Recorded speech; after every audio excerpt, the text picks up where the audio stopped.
আজকে আমরা কথা বলবো একটা বিশ্ববিদ্যালয় নিয়ে এবং সেই সাথে সেই বিশ্ববিদ্যালয়ের একটি সাবজেক্টের স্পেসিফিক রিকোয়ারমেন্ট নিয়ে।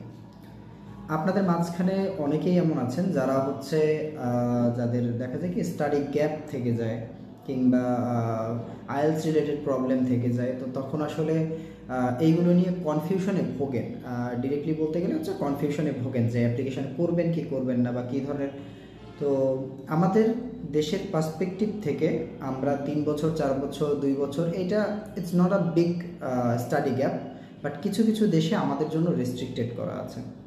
তো তেমনই একটা দেশের বিশ্ববিদ্যালয়, অর্থাৎ সকলের পরিচিত ইউনিভার্সিটি অফ ডেব্রিকান, যেটা হচ্ছে হাঙ্গেরির একটা বিশ্ববিদ্যালয়।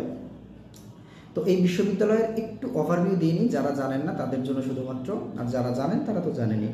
ইউনিভার্সিটি অফ ডেব্রিকান, এটা হচ্ছে ডেব্রিকান সিটির একবারে মিডল পয়েন্টে হচ্ছে ইউনিভার্সিটিটা, এবং এটা রাজধানীতে না, এটা হচ্ছে second largest city in Hungary.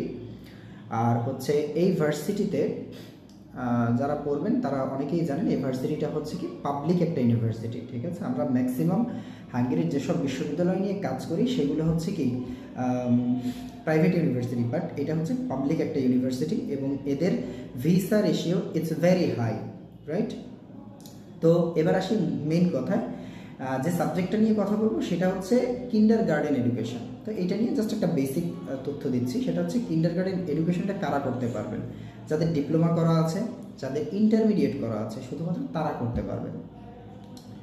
এরপরে আসি এটার টিউশন ফি কত। এইটার টিউশন ফি হচ্ছে $6000। ঠিক আছে, এটা কিন্তু ইউরোতে না, US ডলার। ঠিক আছে, অর্থাৎ পার ইয়ার আপনার খরচ করতে হবে $6000। অ্যাভারেজে যদি আমি ক্যালকুলেট করি অন্য ভার্সিটি থেকে ইটস কোয়াইট লো। ঠিক আছে, কারণ €6000, €6500, €7000 হচ্ছে অন্যান্য ভার্সিটির, এখানে হচ্ছে $6000। ডলারে কিন্তু রেটটা অনেক কম। এবার আসি কত দিনের কোর্সটা হচ্ছে টোটাল 6টা সেমিস্টার, অর্থাৎ 3 বছরের। ঠিক আছে, এক সেমিস্টার হয় 6 মাসে। এরপরে আসি অ্যাপ্লিকেশান ফি কত। অ্যাপ্লিকেশান ফি হচ্ছে $150। ঠিক আছে, এরপরে আসেন আইএলস লাগবে কিনা। আইএলস ছাড়াও অ্যাপ্লিকেশান করতে পারবেন, নো প্রবলেম।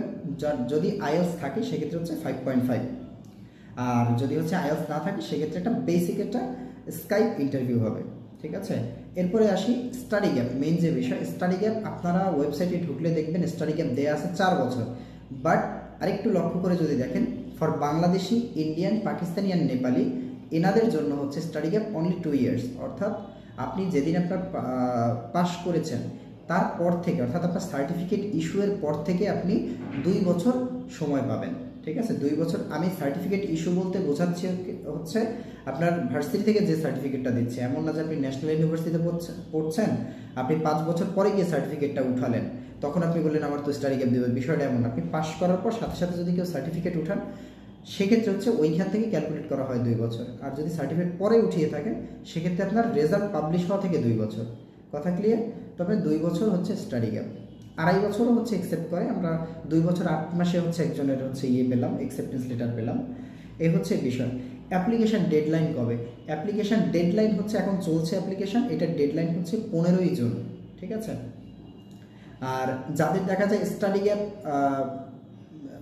এটা হচ্ছে দুঃখিত, আমি হচ্ছে স্টাডি গ্যাপটা কিন্তু শুধুমাত্র ব্যাচেলরের জন্য বলেছি, আর মাস্টার্স কোনো স্টাডি গ্যাপ নিয়ে কোনো প্রবলেম নেই। ঠিক আছে, এটা শুধুমাত্র আমি ব্যাচেলরের একটা সাবজেক্টের কথা বললাম। তো এই ছিল হচ্ছে আজকের বেসিক একটা আমি ডেডলাইন কি বলেছিলাম কিনা আমার ঠিক মনে নেই। ডেডলাইন হচ্ছে 15ই জুন। হ্যাঁ, ডেডলাইন হচ্ছে 15ই জুন, বাট আপনি যত দ্রুত অ্যাপ্লিকেশান করবেন দ্যাটস বেটার ফর ইউ। ঠিক আছে, কারণ যত দেরিতে অ্যাপ্লিকেশান করবেন তত সিট বুকড হয়ে যাওয়ার চান্সেস থাকে, কারণ যেহেতু এটা পাবলিক ইউনিভার্সিটি। তো ভালো থাকবেন সবাই, সুস্থ থাকবেন। যদি আমাদের থ্রুতে আবেদন করতে চান তো আমাদের স্ক্রিনে ডেসক্রিপশনে দেওয়া হচ্ছে নাম্বারে কল করতে পারেন বা ইমেল করতে পারেন, হোয়াটসঅ্যাপ আছে, হোয়াটসঅ্যাপেও যোগাযোগ করতে পারেন, নো প্রবলেম।